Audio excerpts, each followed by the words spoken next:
Welcome to Knowledge Unbound. Wonderful guest we have. I was able to interview Dr. Thomas Tobin at POD, which stands for the Professional Organization of Developers. We had our annual conference in San Diego, California last year. So I was able to snag Tom for a little bit. Tom's an interesting guy. As you will find out when you listen to our conversation. But he really brought, at least for me, a different perspective of how to think about disability, sort of its origins, and maybe in thinking about it differently, you come up with different solutions to when it's in your presence. I hope that makes sense. But we had a great time. Tom just released a book last week, which we'll talk about during our interview. It's great. I had a chance to read an advanced copy of it. So I hope you get a chance to see it as well. Hope you enjoy the conversation, and I'll see you at the end. I feel like I owe a bunch of people drinks for saying yes to come to my podcast, but that's all right. And I guess the other way to look at it is I feel very blessed to have people like yourself, Tom, who've been doing a lot of work around the country and the world on different things. So today we have Dr. Thomas Tobin. The best way I can describe him is anytime an institution of higher education in the world, not just the United States, in the world, is asking themselves questions about UDL, Tom is one of the first names that appear, right? He's written several books, several articles, book chapters, supported programming, et cetera, et cetera. Not going to read off his CV, but first of all, Tom, welcome to Knowledge Unbound. Thank you very much, Brian. I'm glad to be here with you and your listeners. And Brian said he was going to describe me. I'll do that for you. I said you will describe. I don't like to describe my guests. My listeners know that. I want you to describe yourself. So hello, listeners. My name's Tom Tobin. I'm a white man with gray hair, glasses, and a giant black mustache. Brian's laughing because he was thinking I was going to tell you where I work and all that kind of stuff. But I'm going to put a picture on the website, right? You know that. And if listeners are in their car and aren't looking at the website good whatnot, I like to be accessible first. Okay, so makes sense. That physical description is important to me. Makes sense. And I currently work at the University of Wisconsin-Madison, but truth be told, listeners, between just you and me, that's not my primary work. The primary work that I do is I work all over the place around the world with colleges and universities, helping them understand how when we design all of our learning engagements so that we lower access barriers for students, for instructors, for the staff, and not just in the classroom too, but all over the place in our service touch points, it actually makes good financial sense. So that's what I do, when I'm not at work. Let's get right into that. Do you lead with that? Do you lead with it makes good financial sense? I never used to. When I started working in universal design for learning, I think I was one of the few people in higher education who got into the concept of universal design for learning, or UDL. At the time, it was the late 1990s, early 2000s, and UDL was very much an elementary and secondary school thing. Right. People weren't doing it in higher education. My wife taught K-12 and high school, so that's the way I first heard it. Right. And I ended up coming to it because I was helping a faculty member at a 2-year college who had gone blind in his 40s due to undiagnosed diabetes, helping him teach online courses. And I started to look around, what are some of the frameworks or ways that we can do educational development, and there was kind of nothing. The literature wasn't there yet. But you're absolutely right that UDL, when we're thinking about it sort of in the early days, not a lot of folks knew what it was, and not a lot of folks saw value there. And so when I started talking about UDL, I would always come in, if a college or university wanted a lecture or a talk or a workshop. Let me stop you for 1 second. You said something I just want to clarify. Okay. You said not a lot of people knew what it was, but then you also said not a lot of people saw value there. Did they not see value even when it was explained, or did they not see value because they didn't know what it was? So in the early days, people thought, okay, there are laws about what we need to do in terms of accessibility. And those are making individual disability accommodations. Listeners, if you've ever taught a class, you've had a student who had that piece of paper that said, give me extra time on my tests or some other individual thing. And there were laws that said what we should do when we design our materials. And almost nobody was an expert in those, and nobody really followed them to the letter. So when we think about a framework like Universal Design for Learning, it's kind of a hard sell, right? It's a social justice argument. That's where I started in my advocacy work. And the people who had the time, the privilege, the experience to be able to focus on lowering those access barriers in their courses, usually, they were the ones who came and got into it. But it wasn't a widespread argument. So to jump forward 27 years, my next book is called UDL at Scale. And in it, I very purposefully made an argument to campus presidents, deans, provosts, boards of directors. And I talk about how when we design our engagements with students as institutions, no matter whether that's the classroom, student services, support, information technology, the library, when we design all of those kinds of touch points in a universal way or an inclusive way, that's actually a really good financial decision. That is not language that I'm used to speaking. At the same time, in my recent career, I've worked an awful lot more with people in high leadership levels in colleges and universities. And they don't talk about social justice when they're just talking with their teams. Really, they talk about, Brian, you know as well as I do, that the main topic is the budget. It's always the budget. Well, I guess somebody has to do that, right? So I don't want to poo-poo it. What I want to do is I want to give everybody now language that you can use when you are asking for time, people, money, to be able to make these kinds of changes. Because too often, the folks in the president's office say, what are we legally required to do? And we'll go do that. Yeah. Which is another way of saying, what's the minimum? That is an astute comment, yes. And when you make an argument to your president and say, oh, well, we could save ourselves a ton of effort here, the response is filtered oftentimes through, well, what does that mean for my budget? You know, does this save me person hours of work? Does this save me actual money? And the biggest argument for universally designed learning experiences and campus experiences. Imagine, if you will, that we spend $10 to market our institution and recruit new students. First-year freshmen, people coming in for a master's degree, people who are new to our campus.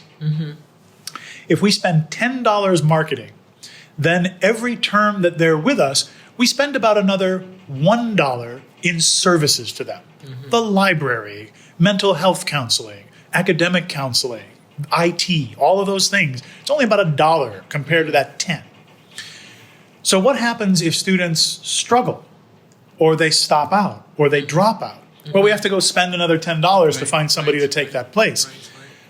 When we're thinking about the budget and we think about universally designing our services, we're adding another 50 cents to that dollar.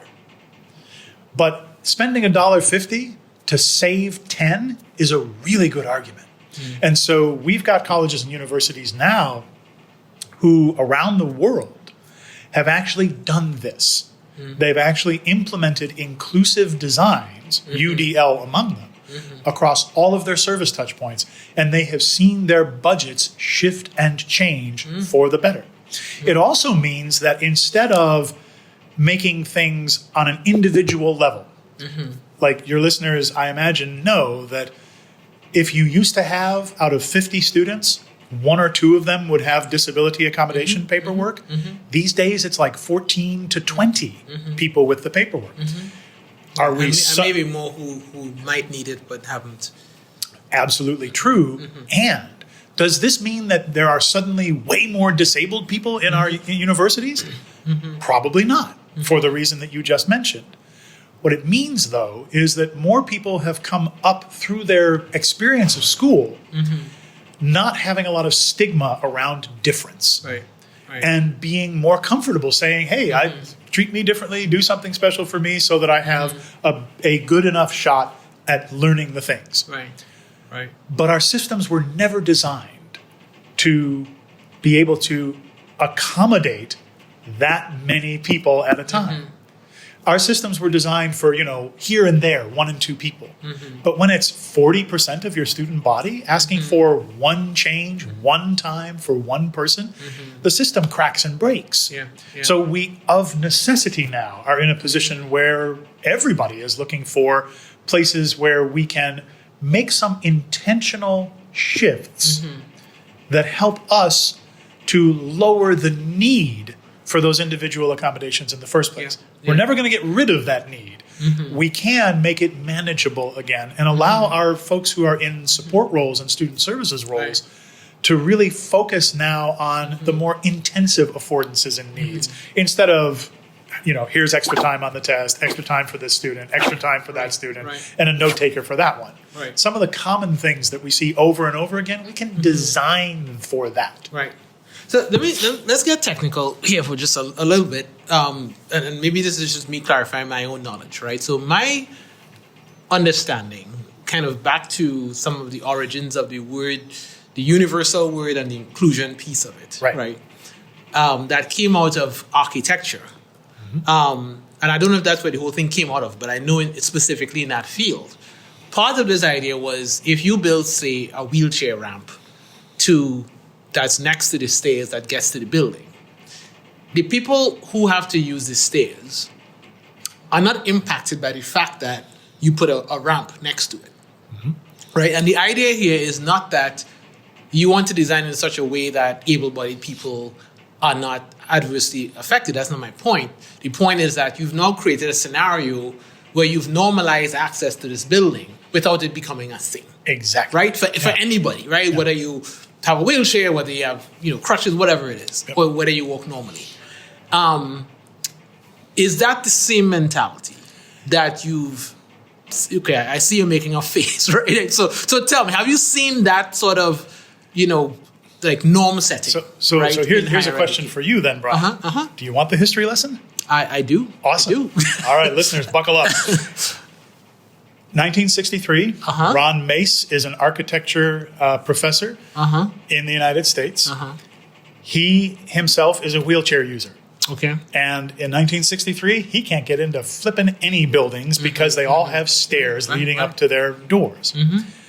So he publishes an article about what he calls universal design in the built environment.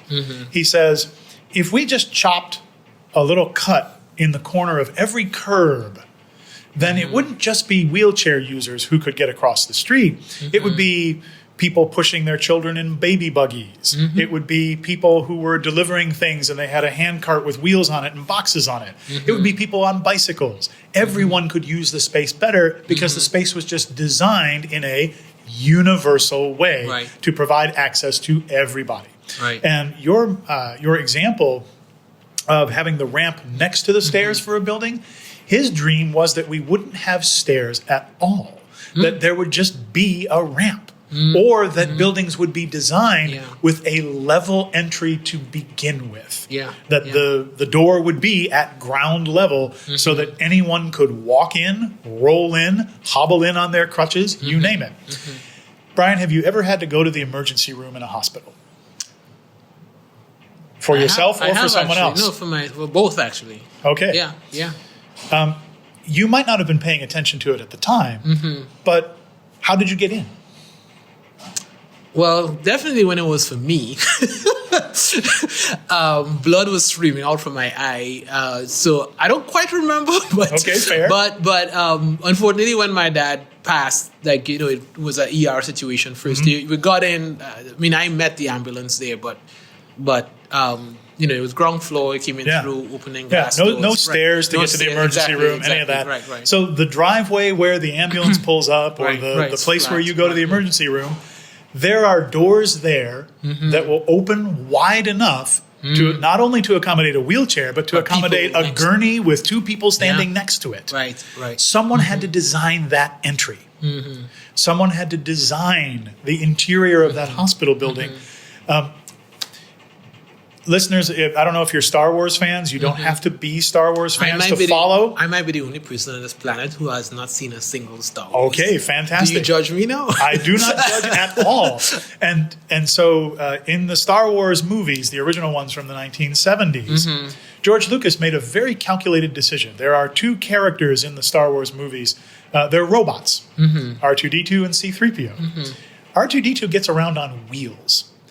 And George Lucas had, when he was making the film, he had a challenge in mind. And he said, well, in most futuristic space concepts, there's all these grand staircases to get to places. And he said, I want to have a robot on wheels. So why don't I take the ideas from this universal design and apply it to the universe of space in the future? Or in the long distant past. And so if you're in the bad guy's secret weapon, it's a big space station that has many levels in it, there are elevators everywhere. You don't see characters using stairs. To get onto a ship, a ramp drops down out of the spacecraft, and the characters roll or walk or run up the ramp. No stairs. So when we think about... I wonder how many people who've seen Star Wars have recognized what you just described. I am actually stealing this idea from other scholars. Yes. Okay. So if we go back to Ron Mesa's idea of designing the built environment so that it is multi-use on purpose, so that the fewest number of people will have to say, oh, I need something different, or that's not accessible to me. We take that idea and we move forward in time to the mid-1990s. By then, especially in the United States, 1990 was the Americans with Disabilities Act. In 1989, there was a protest where disabled people who use wheelchairs literally got out of their wheelchairs and crawled up the steps of the Congress building in the United States to protest the fact that there was no law mandating universal design. So the Americans with Disabilities Act came into being in 1990. And in the mid-1990s, some neuroscientists in Boston at Harvard University and a couple other places got together and they said, well, that's universal design for the physical environment. What about learning processes? Because you've been an advocate, Brian, for years for not just coming into the classroom and teaching how you were taught, being mindful about and intentional about understanding what effective teaching looks like in STEM, in lots of different disciplines. So these neuroscientists said, well, we know a little bit about how people learn things. And can we apply that to the design of the learning experiences that people have? And what they figured out was roughly, we need to have a reason why we want to pay attention to something to learn it. We need to have the thing we want to learn, the content. And we need to have a way to practice it or show what we know or play or try it out. And if there was just one way for each of those three phases of the learning process to happen, that left behind people who didn't quite get it or didn't work well within that particular mode. So the neuroscientists said, okay, the ideal would be if we designed each of the phases of learning, getting started, taking in information, and practice. If we designed multiple ways for each of those things to happen. And there's already a term for that. It's called differentiated instruction. Where also popular K-12. Yeah, absolutely. Where you see what characteristics your students bring you, and then you design for the characteristics that are there in front of you. So then you have to have a mechanism to do that seeing. Yes. Right, to capture that data. And what the folks in Boston figured out, and once they figured this out, they got a U.S. Department of Education grant and created a company called CAST. Okay. And that company still exists now, and they just came out with UDL version 3. But at the very beginning, they figured out that if you wanted to do that ideal, you first had to know things about the students who were there in front of you, You also had to have enough time to be able to make those changes. And you had to have an understanding of the theoretical background of things. What they realized was that you don't have to do that if you do your design work much earlier in the process. Okay. So before you know even who's going to be there in your learning spaces, if you make multiple ways for people to get started and then stick with you, even when things get tough, if you make multiple ways for people to get the information and you provide options in an optimized way for people to show what they know or practice, then more of your students are more likely to just follow along, find a path that fits for them in those circumstances. Those were the very beginnings of universal design for learning. So to answer your question very shortly, is UDL related to universal design from back in the 60s? Conceptually, yes. It's not universal. We're never going to design something that fits everybody. But that's the goal. The goal is to lower access barriers in as broad a way as we can so that we reduce the number of people who have to say, do something just for me. Yeah. You know, okay, two things coming at me. One, and I want to remember the exact word you said, but they said the person had to know three things, right? And the third of those three things was some understanding of the theory as to why you're going to do this universal design, right? And so when I heard that, what came to mind is this notion that you can't just be a subject matter expert when you are an instructor. That you have to, that the act of teaching, the art and science of teaching is in and of itself its own skill, right? Yes. And that's where, and I'm sure you have experienced this when you do educational development, where it gets a little tricky in the sense that when you and I walk into a room and we're asking people to know our students, understand some sociology, some neuroscience, understand how learning works and how it impacts the ways in which they approach backward design, we're also not asking them to get PhDs in UDL, right? Yes. So we're asking them to know enough to do it well and do it inclusively, right? And I'm just wondering how that has, in your experience doing this kind of supporting work, like how has that part been in getting people to engage in the intellectual backing of this work? It's why I still have a job.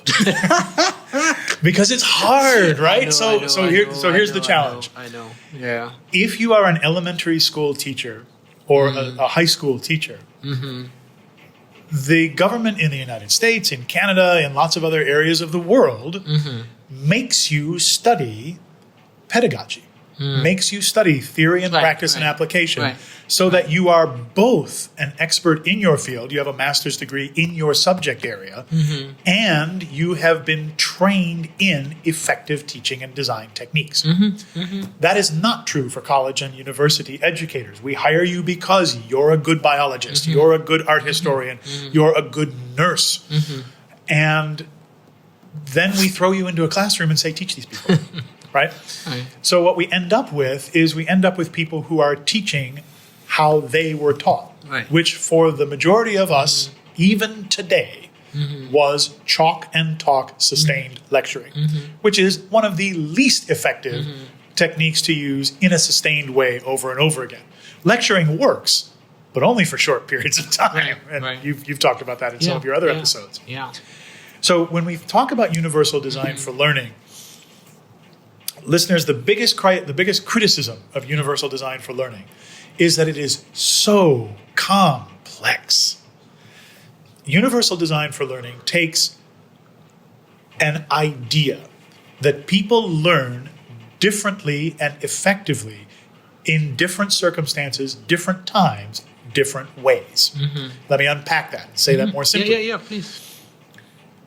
You've heard the theory of visual, auditory, kinesthetic learners, those kinds of things. That's debunked science, right? So there is no primary way that we learn best that sticks with us for our entire lives. However, the best way for us to learn shifts and changes based on a lot of things. How much sleep did you get last night? that has a huge impact on whether you're going to learn well by reading something versus listening to the same information on a podcast, for example. And there's lots of other factors that go into that from moment to moment. So from the perspective of universal design for learning, the complexity, it starts simple. It starts with there's 3 different principles. There's 3 phases of the learning process: getting started, getting the information, showing what you know. And we can stay at that level for most people. Most people who are teaching or designing, we can say, okay, use more than one way to help people get started and stick with it.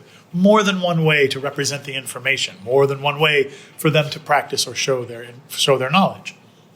But then each of those 3 principles is supported by a total of 9 guidelines that break things down into engagement, into affect, into practice. And so those 3 principles intersect with those 3 phases of the learning to create 9 specific guidelines.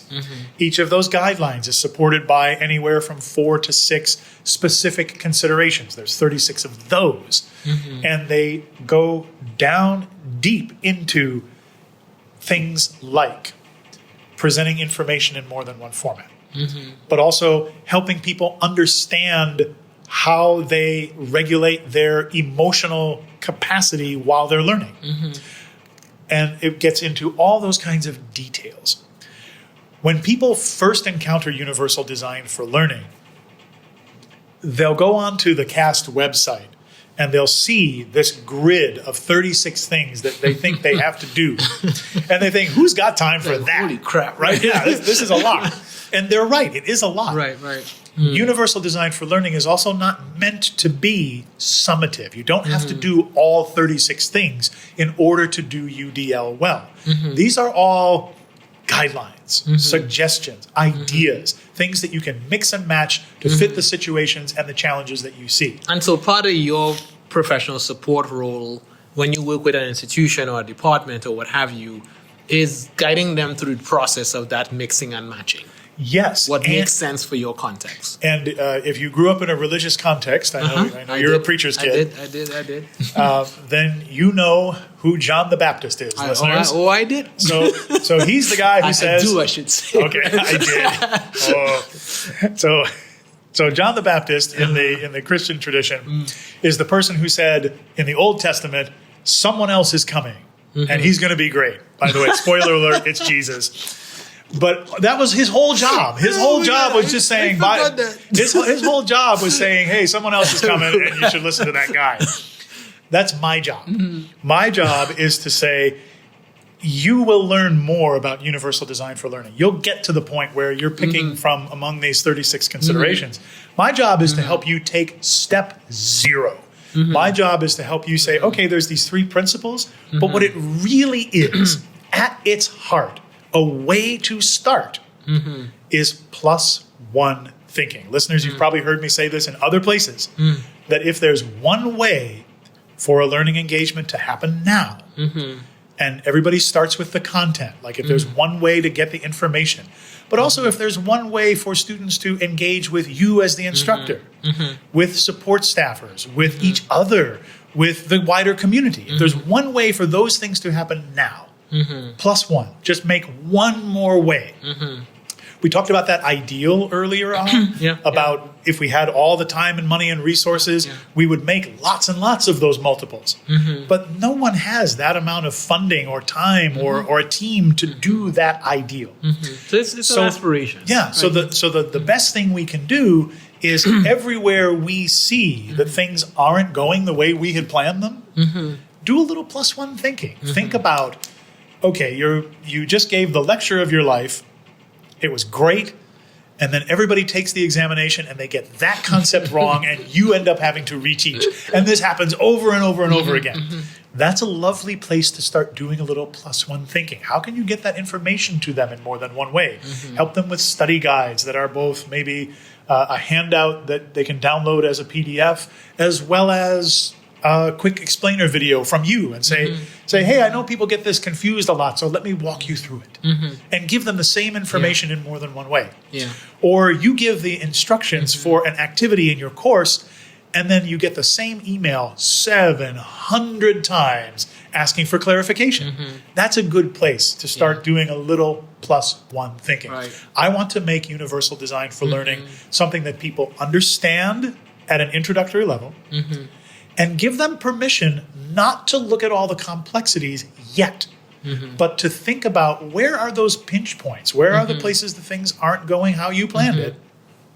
And then apply that very simple +1 idea. Yeah. I want people to act. Yeah. Because if we look at the enormity of the number of documents we've created that need to be more accessible, or the number of interactions where we could create more ways for them to do things, we would suffer from analysis paralysis. Right, it's just so much that we won't even start. Yeah. So Yeah. I want to be John the Baptist. Yeah. I want to give people You know, I can't to do. unsee that now, right? Like, not as you label yourself that, without being sacrilegious, you did. Anyway, I had a second thing that came up. And it's interesting. This is not the first time this has happened. You know, I've heard you discuss this, but also other people. And what actually lands with me, with the U part of UDL, is not only are you kind of norming this, it's good, everyone can access this platform, whatever it may be, physical learning, whatever it may be.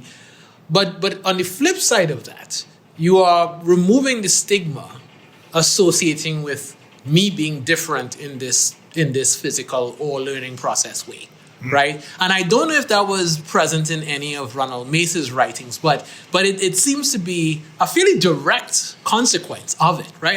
And the example I'll give from my classroom, back at my old job, one big accommodation was extra time on exams, Of right? course. And I didn't do this to be a hero, but I did certainly ask myself the question, well, why am I timing my exam? Thank you. And you were timing my exam mainly because it was mainly done in a class period and somebody had to use this room after. Exactly. Yeah, so we figured out a way to, It's a facilities question. It's a facilities question, right? And so it didn't, the nature of the material at that time, it didn't matter to me if you took 5-10 extra minutes. Like that doesn't tell me you're a good learner, bad learner, right? I get it. When you get to MCAS and all of that stuff, that's a whole different beast. But it forced some bigger questions about how you were designing the space, right? And once the exams were in fact, my exams were open book, essay questions, and everyone's in there, right? Accommodations and all, because the accommodation that they needed or that they said they needed, taken care of it was already taken care of in the design. Yep. Right. So was that, so back to my question, was that a stigma removing? Was that a kind of explicit goal? Or was that just a happy consequence? Or maybe somewhere in between? There's 3.5 things to talk about here. Right. Okay, so one, we have to go back to eugenics. Oh, good God. Yeah. All right. So buckle up, y'all. We're going to talk about sensitive topics.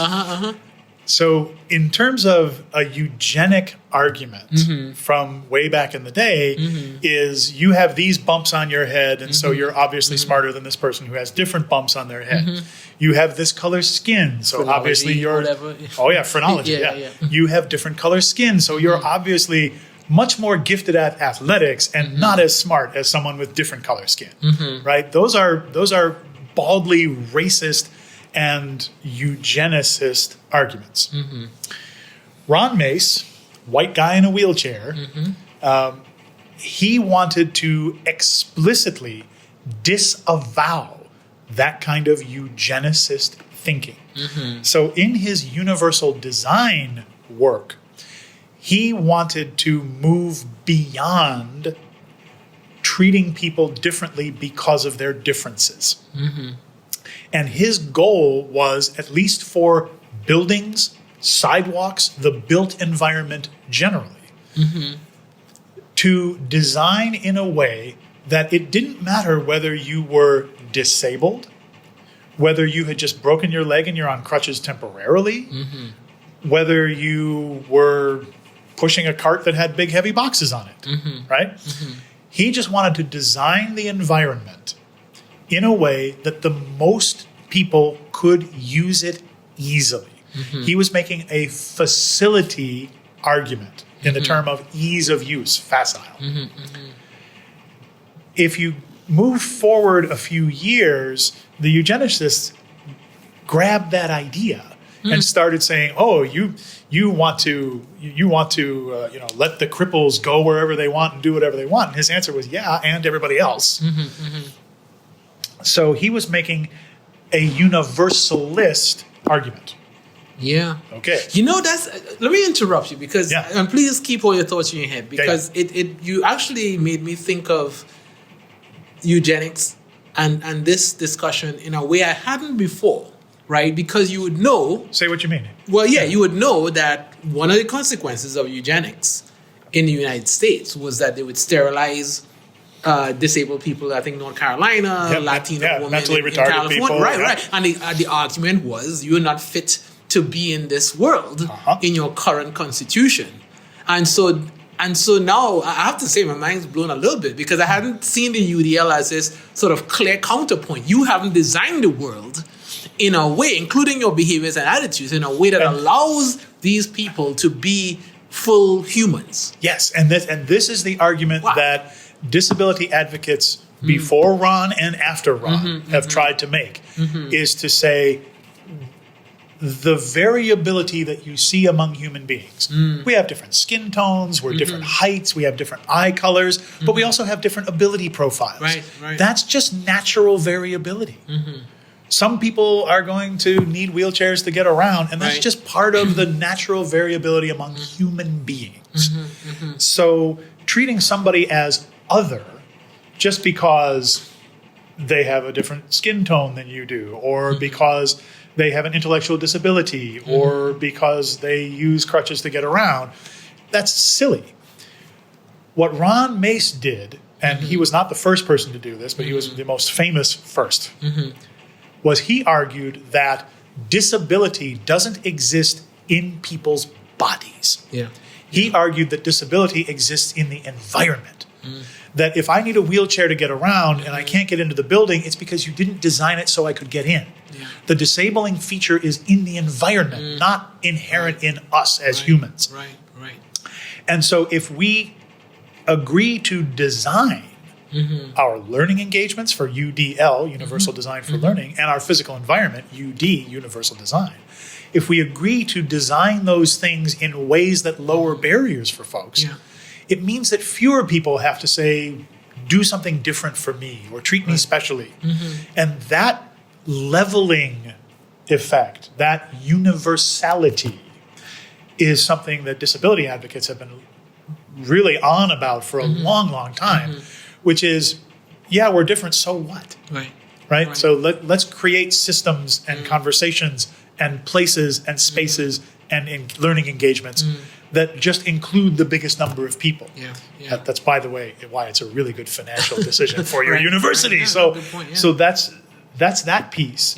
And to sort of put a point on this part of our conversation, when we think about something like Universal Design for Learning as a framework, it's just a way to codify the principles of making things easy where ease is called for and challenging where challenge is called for. Here's what I mean. During the pandemic, so many of our colleagues fought for any little bit of control that they could. Everything was topsy-turvy, so people went back to turn this in by Wednesday at noon or it's a zero. And that kind of procedural stuff, pardon my swearing, but it is actually the title of the article. Jeff Morrow, M-O-R-O, listeners, he wrote an influential article called Against Cop Shit. And in it, he argued that there's a big difference between procedural rigor. Turn this in by this time or it's a zero. You get docked 10% late points for every day that it's late. You have to be in the classroom in order to take the examination. You have to complete the examination within 50 minutes, whatever it is. He said that kind of stuff is just policing. Has nothing to do with whether the students actually know what they're talking about or not. And so when we think about procedural rigor, those are the kinds of barriers that we want to lower with the design processes that I'm talking about. And the paradox here is by lowering those barriers, you had the example of taking the time limit off of your tests because it was really about scheduling a room rather than do my students know their stuff. Two things. One, you can still see how much time people take when they take your exam, right? So if somebody takes your exam that you designed to be about an hour and they go through it in 10 minutes, you want to talk to that student and see, did you send your AI chatbot in here? And that's a conversation. But you also see that someone completed it successfully in 2 hours and 10 minutes. And you want to have a conversation with that student for a very different reason. Hey, are you struggling? Was this challenging for you? Or are you just working more slowly and you feel comfortable? So it's not like we're taking away any guardrails or making things easier for our students. If anything, you're getting more information about the learning process. Yes. And this is the other side. So if we're talking about procedural rigor, we want to lower those barriers to getting access to the conversation or the activity. Over on the other side, though, is conceptual rigor. This is not, if you're teaching a biology course, your students need to understand the difference between meiosis and mitosis in the cell energy transfer process. So if you give them an easier way to think about that, or you simplify things for them, you're not doing them a service.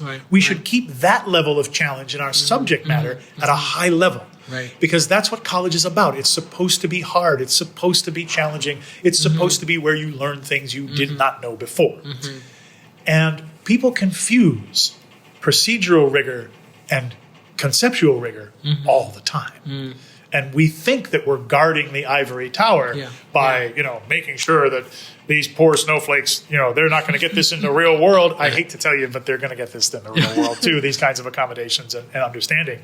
But be that as it may, the thing that actually helps learners is to have consistent, high and challenging expectations for the knowledge and work that they will do, and then lower the barriers for them to get started with the work in the first place. So that'll put a point on that part, I think. Thanks for that. Let's go back in time a little bit. I'm curious about that faculty member who was blind that you helped. Why were you the person who was doing the helping? And what from that process then, what was the next iteration of your work in UDL? Oh, fantastic. That was...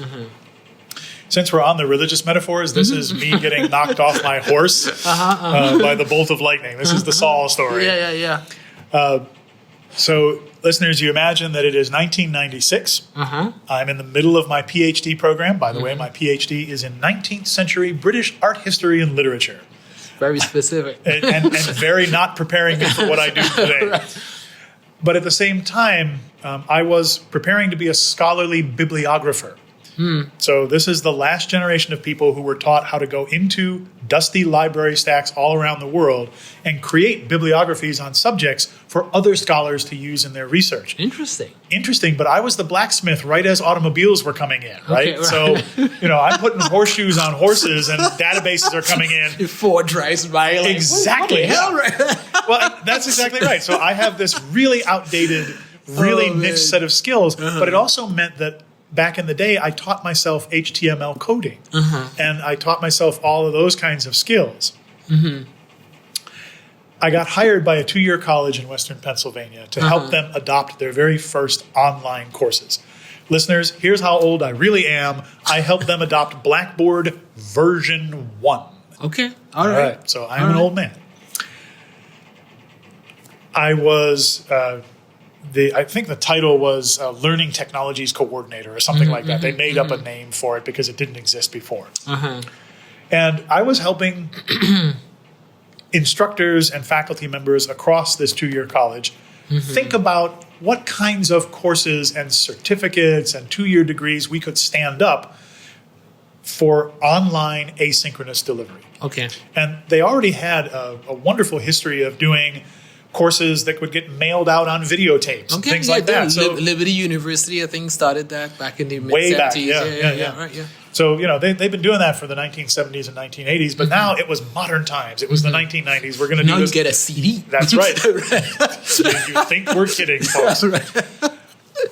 So I was helping them design all these online courses. And his name was Marty. He taught business courses for the college.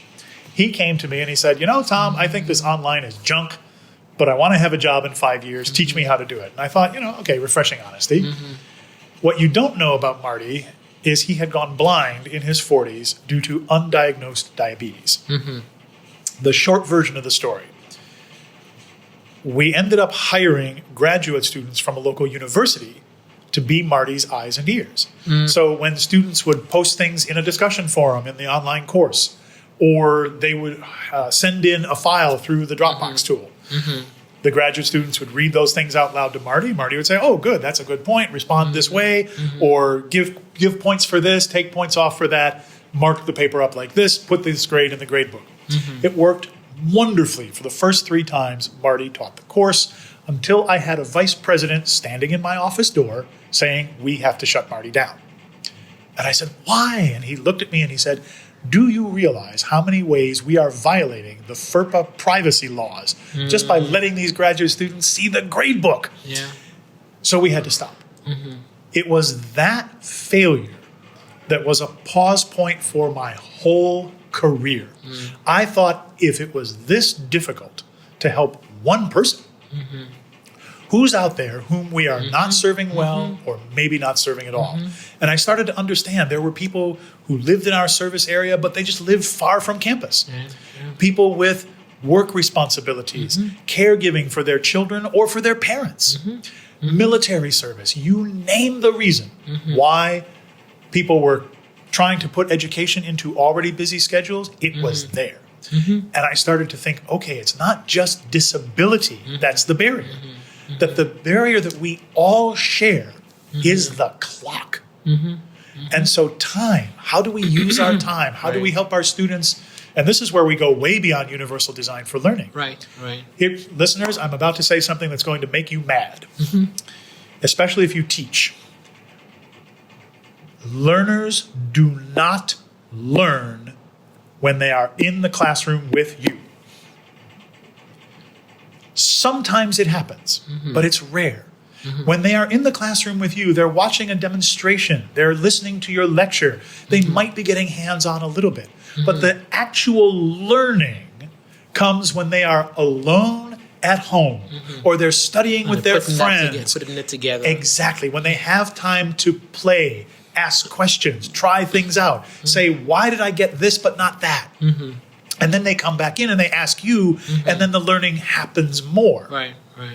But learning actually takes place when people are working on things. Nell Noddings was a wonderful educational theorist. She died in the 1990s. One of her most famous quotes is, the people doing the work are the people doing the learning. And we have in our classrooms so few times when we ask our students just to get hands-on and try, practice, play, fail, do. You have to turn this in by this date and you get a grade, and then we move on to the next thing. There's so few opportunities for people to just try something, fail at it, ask questions about it, because we move them through our educational experiences in, you have to do this in a semester. You have 15 weeks to do this or 8 weeks to do this. So everywhere that we can, help people to understand how to use the time when they're by themselves, after they've put the kids to bed, when they're studying on their own. If we can help them understand better how to learn, how to study, how to practice, we're actually taking work off our own plates. We're actually making it easier on us as well as smoother for the students, again, without reducing the conceptual rigor of what we're teaching. And so all of this kind of came from the Marty experience. Yes. That changed my entire career. If I hadn't have met Marty, I would probably be at the Modern Language Association conference right now, presenting on the Pre-Raphaelite painters in the 19th century in England. Or you'd be working for a database company. One of the two. It makes me actually want to be on a panel with you one day where maybe somebody asks each of us what our kind of... the origin story. Or road to Damascus moment, if you want to stick with Bible metaphors. So let me ask you one more question before I get you out of here. And I think I can say this publicly because it's on your website. You on your website you label yourself as being autistic. Yes. So I'm curious if you're willing to share, when did that realization happen, and in what ways did it impact your work, your message, your how your message is received, or all of the above? Fantastic question, and thank you for asking it. Listeners, this might not be a shock to anyone who knows me, but up until I turned 53, Wow. I was just a weird person, right? I was never diagnosed with anything when I was younger. I was just the awkward misfit kid who happened to really like science and literature and math and all the subjects. I was the valedictorian in my high school graduating class, got scholarships for undergraduate and graduate work. And I thought this was just because I had the grit. I was applying myself and I worked hard at it, and so on and so on and so on. The fact that I eat the exact same thing for lunch every day never really occurred to me as a sign. The fact that, for example, I have little quarter sheets of recycled paper that I keep my notes on, and my handwriting is literally 2 or 3 millimeters tall. So the micrographia is also apparently one of those indicator signs for autism. So says my provider.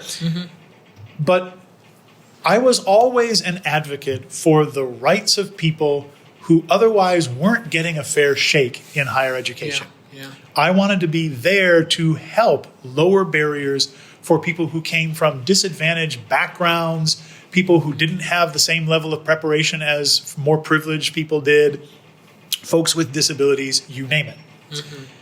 And after many years in the field, the recent conversations about neurodiversity and more people claiming neurodiverse identities, it's a social identity, it's not a medical one.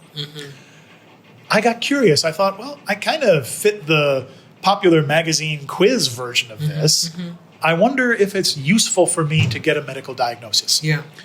So I reached out. Apparently, if you want to be diagnosed with ADHD or autism or those kinds of things, and you're under the age of 4, just about any practitioner around the corner can help you with that. As an adult, though, there's only a couple of dozen practitioners in the United States. I was fortunate that one of them was only a couple hours away from me in Pittsburgh. So I called the gentleman up in January of last year. And I said, hey, I'd like to do this testing. I have a good career. I'm fairly stable. I have, I have the funds. I have the time. I have the interest. And he said, oh, great. I'd love to work with you. This was January. I said, oh, great. When can I come in? He said, how about December? So these few dozen people are very busy right now.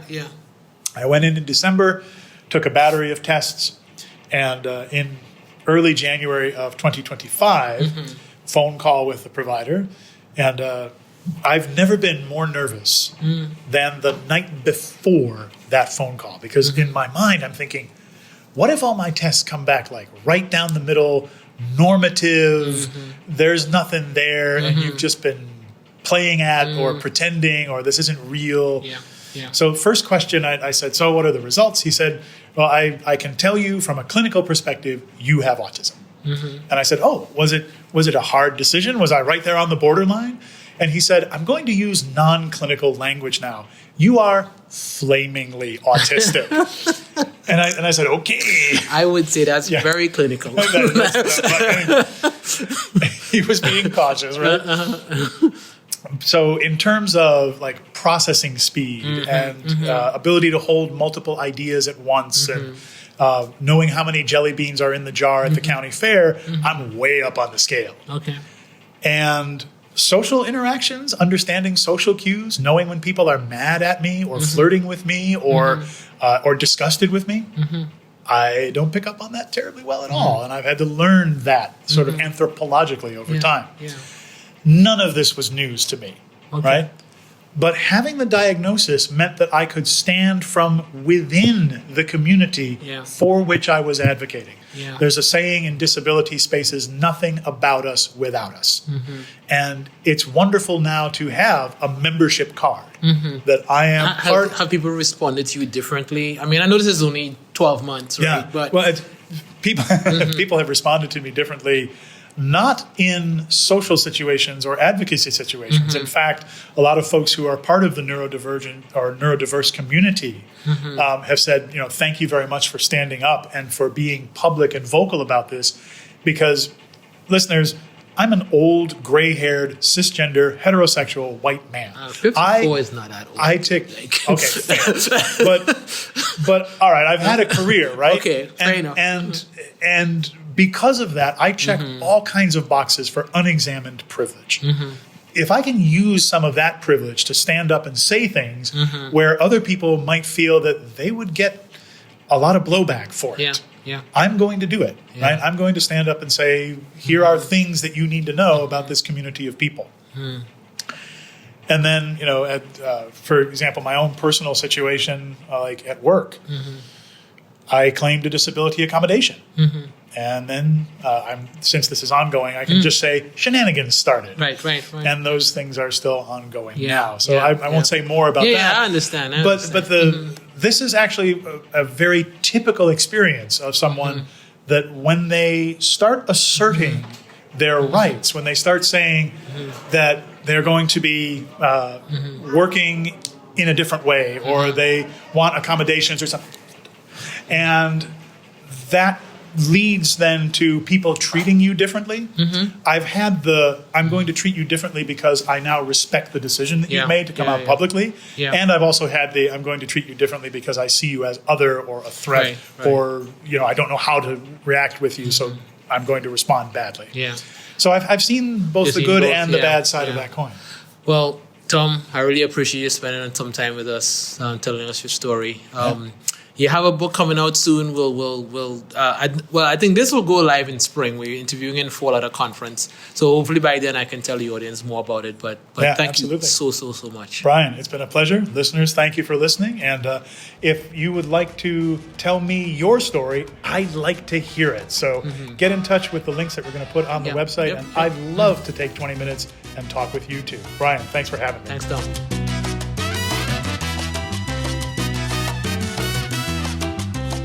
Knowledge Unbound is brought to you by the Rios Institute for Racially Just, Inclusive, Open STEM Education. We are generously funded by the William and Flora Hewlett Foundation. Thanks to our guest today, Dr. Thomas Tobin. Congratulations on the release of your book. Our producer, as always, Mr. Segev Amasai. Segev, you were telling me off camera that, I know we do a lot of these episodes and you kind of connect to different ones in different ways. This one you said you especially connected to. You want to tell us why? This one definitely hit close to home. As someone who is also on the autism spectrum, I realized in my online courses, which I've taken a lot of during my time here at FIU, it's like they throw everything at you all at once. And I don't know, it just kind of feels overwhelming. It's like I'm not really able to approach the material the way I want, and it's kind of like put a barrier on me for like trying to learn what I need to learn in order to advance.